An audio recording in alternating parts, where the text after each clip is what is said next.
बिस्मिल्लाहिर्रहमानिर्रहीम। अस्सलाम वालेकुम नाज़रीन, आज की वीडियो में बात करेंगे कि इसराइल ने सीज़ फायर ख़त्म कर दिया। रात भर मुख्तलिफ वक्फों से गजा की पट्टी पर खान यूनिस के मुकाम पर टैंकों से गोले बरसाए गए, लेकिन हमास की तरफ से खामोशी रही। इसके बाद हमास ने ऐसा ज़नातेदार जवाब दिया कि इसराइल ने कानों को हाथ लगा लिए। क्या हमास इसराइल को ख़त्म करके ही दम लेगा? क्या नफ्ताली बेनेट अपनी मकार चालों से कोई नई जंग छेड़ने वाला है? आज की इस वीडियो में तमाम तर तफसीलात बताएंगी। इसराइल की फिर से मखदूश होती हुई सूरत हाल और हमास के मुंह तोड़ जवाब के बारे में अहम मालूमात फराहम करेंगे। नाजरीन, इसराइल और गजा के दरमियान सीज फायर खत्म हो चुका है। गजा की पट्टी पर इसराइली टैंकों की मदद से अंधाधुंध फायरिंग की गई और गोले भी बरसाए गए। इसराइल ने यह दावा किया है कि इसराइल ने ईरानी तंसीबात को निशाना बनाया है और शाम की एक चौकी को भी तबाह किया। फलस्तीन की जानिब से एक ऐलान सामने आया था कि इंटेलिजेंस इदारों की रिपोर्ट के मुताबिक फलस्तीन पर इसराइल की जानिब से हमले का इम्कान है, लेकिन चूंकि सीज फायर हो चुका था इसलिए इस इंतबाह पर किसी ने तवज्जो ना दी। लेकिन रात 1 बजे इसराइली टैंकों की मदद से गजा की पट्टी पर धावा बोल दिया गया। पहले तैयारों की मदद से धमाके किए गए, इसके बाद गोले बरसाए गए और आज अल कासिम की फौजी चौकी को निशाना बना दिया गया। इस वक्त रात के 2:30 बजे थे, लेकिन हमास ने इस कार्रवाई का कोई जवाब ना दिया। इसके बाद इसराइल ने एक और हमला किया। अभी फजर का वक्त हुआ था कि इसराइल में खतरे का सायरन बजना शुरू हो गया और हमास ने अपनी गनों से फायर शुरू कर दिए। हमास ने सारी रात इंतजार के बाद मंसूबाबंदी के तहत हमला किया। इसका मकसद सिर्फ ये था कि गजा की पट्टी के करीब इसराइल का आयरन डोम नस्ब है, वो कुछ कार्रवाई करता है या नहीं, लेकिन डोम ने कोई जवाबी कार्रवाई ना की। जिसके बाद हमास ने इसराइली तैयारों को निशाना बनाने की कोशिश की, लेकिन वो बच निकलने में कामयाब हो गए। लेकिन नाजरीन, एक ड्रोन हमास के गोलों का निशाना बन गया, जिससे इसराइल पर सख्ता तारी हो गया। इसके वहमो गुमान में भी नहीं था कि हमास भी इसका ड्रोन गिरा सकता है। नाजरीन, अगरचे इसराइल ने कुछ दिनों से मुसलसल फायरिंग का सिलसिला शुरू किया हुआ है, लेकिन हमास की तरफ से कोई रद्द अमल सामने नहीं आया। इससे ये शक पैदा होता है कि इसकी खामोशी के पीछे कोई बड़ा तूफान छुपा हुआ है जो वक्त आने पर जाहिर होगा। दूसरी जानब नाजरीन, नया वजीर आजम नफ्ताली बेनेट नाकामी का मुंह देख रहा है। हालांकि इसे आए हुए जुमा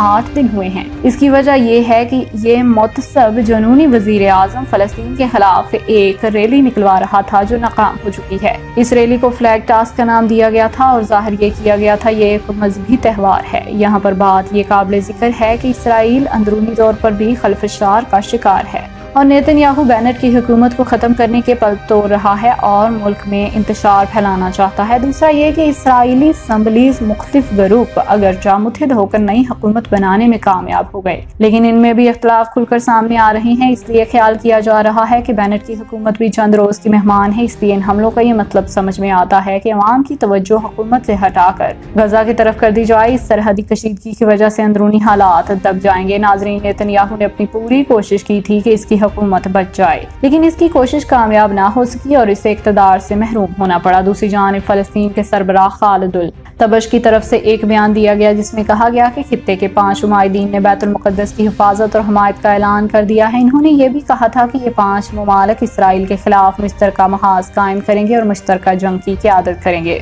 इससे पहले आज़मुल कासिम जो हमास के तर्जुमान हैं, इन्होंने अपने बयान में कहा कि हम उर्दन के जवानों की तहरीक आज़ादी के ज़ामन हैं। इन्होंने कहा कि इसराइल बैतुल मुक़द्दस और गजा के खिलाफ जारहियत कर रहा है जो किसी तौर भी बर्दाश्त नहीं की जाएगी। दूसरी जानिब नाजरीन, फलस्तीन की जानिब से आतिशी गुब्बारे फेंकने का सिलसिला जारी है, जिसकी वजह से इसराइली इलाकों में आग लगने के वाक़यात हो रहे हैं और इसराइल को भारी नुकसान उठाना पड़ रहा है। अब सूरत हाल ये हो चुकी है कि इसराइल को चारों जानब से घेरने की तैयारियां शुरू की जा चुकी हैं और उर्दन, शाम, लेबनान और फलस्तीन सब मिलकर इसराइल के खिलाफ ऐलान जंग कर रहे हैं।